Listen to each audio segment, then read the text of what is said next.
Jy luister na RSG Geldsaake met Moneyweb potgoeie met gasheer Ryk van die Kerk.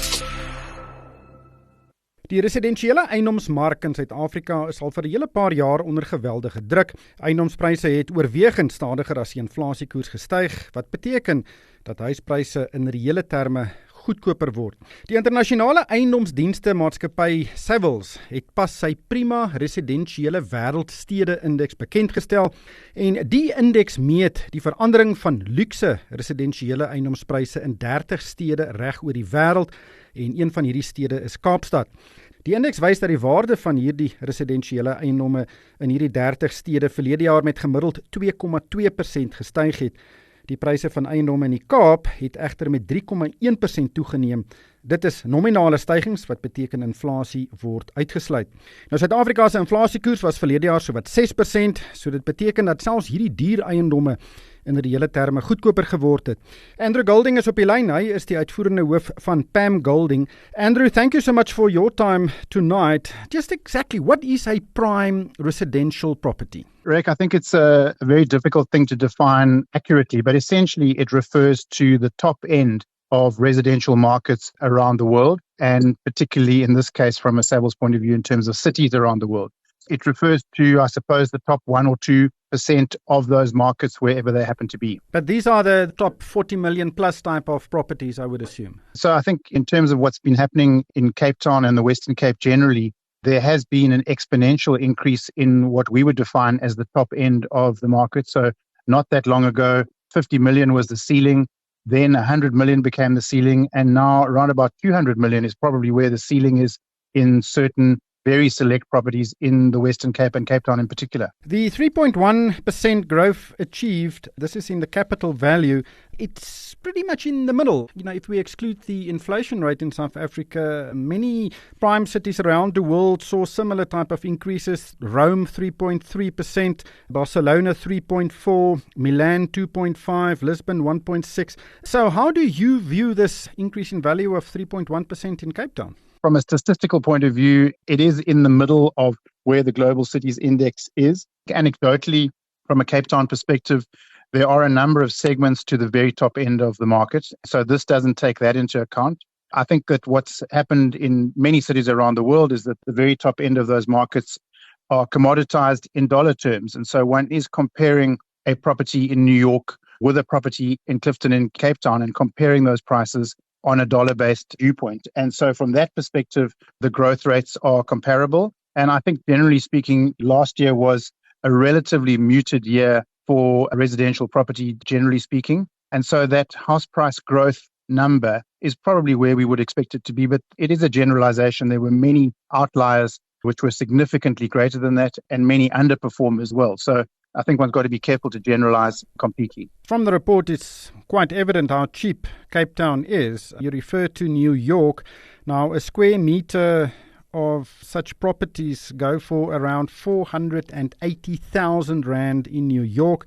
And in Cape Town, it is around 46,000 Rand. But I would assume that is a function of the exchange rate. It's a function of the exchange rate. It's a function of the fact that we are a Rand-based economy and that the overwhelming predominance of transactions that takes place in South Africa are South Africans to South Africans. But nevertheless, there is a small segment of our market which is effectively attracting foreign interest and where Cape Town is perceived to be firstly extremely attractive, both from the point of view of what it offers, but also in terms of a comparable price number. And for years, we've worked on a relative comparison of around 10 times. So a property in, whether it's Paris or New York or London, is generally speaking, if one is able to compare apples with apples, around about 10 times as cheap or as expensive, depending on which way you look at it. You refer to South Africans buying many of these properties. Obviously, this survey is aimed at an international perspective. What is the demand for these properties from foreigners like? The market is predominantly a South African market across the South African residential sphere, generally speaking. At the very top end, there is a slight more emphasis on international purchasers who obviously have potentially greater purchasing power. But generally speaking, we're talking about somewhere around 1% of the total number of properties sold in the country are being sold to foreigners. If one looks at specific suburbs, specific areas within Cape Town or the Atlantic seaboard as an example, that number might jump to 5 or even 10%. but it certainly isn't the dominant buying force that you would think it is. But at 10%, it is a significant number. Yeah. That 1% which was achieved, how does that compare with previous years? So that's relatively stable. I think that across the total market, if one looks at the South African market, there are around 250,000 properties that are exchanged every year. So 1% of those are being bought by foreigners. In fact, it's probably less than 1%. If you look at it in absolute numbers, it's closer to 1% in terms of value. So it really is a very small number. And what's going to be interesting in the year ahead is to see whether, in fact, with the crises that are going on in the world and South Africa's relative stability, the possibility of economic growth here as the Eskom situation improves, whether or not that foreign number is going to increase at all. The report also highlights that the costs of buying a house in Cape Town, and I would say probably per definition South Africa, is very expensive. The index shows that for somebody to buy, hold and sell a property in Cape Town, the cost would represent around 20% of the value. Now, this is for sales of $2 million or more.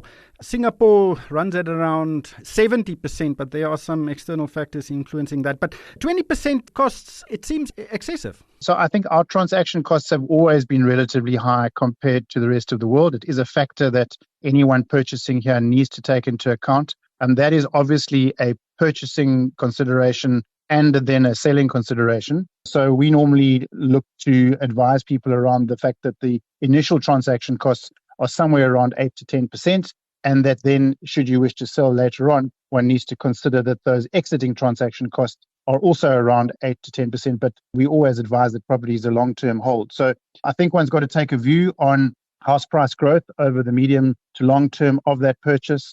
And obviously, if you're looking to come out on the right side of the investment equation, then one would need to have a capital uplift of significantly more than those transaction costs in order to have a positive return. Now, obviously, these are absolutely prime properties, but it seems like there is some price pressure, like we've seen in all segments in the South African residential property market.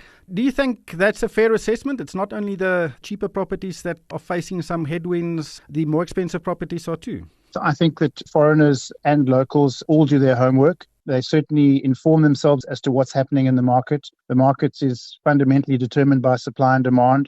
And so the property market has been in an interest rate influenced slowdown over the last 18 months. And as a consequence, house price growth, generally speaking, has slowed down. And there's no doubt that generally across the top end of the market, pricing has followed that. Having said that, at the very top end, it is a much more individualized purchase consideration. And consequently, buyers are perhaps less price sensitive because they have the means and they have the affordability to acquire these highly desirable and iconic properties. Ons laat daarmee los. Andrew, baie dankie vir jou tyd vanaand. Dit was Andrew Golding. Hy is die uitvoerende hoof van Pam Golding. Ek het nou vroeër verwys na die koste vir 1 vierkante meter van een van hierdie luukse eiendomme in Kaapstad. Dit was R46,000.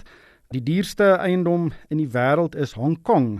Daar kos 1 vierkante meter jou R740,000. New York, soos ek gesê het, R480,000. In Londen is dit R360,000 'n vierkante meter en in Sydney in Australië R340,000.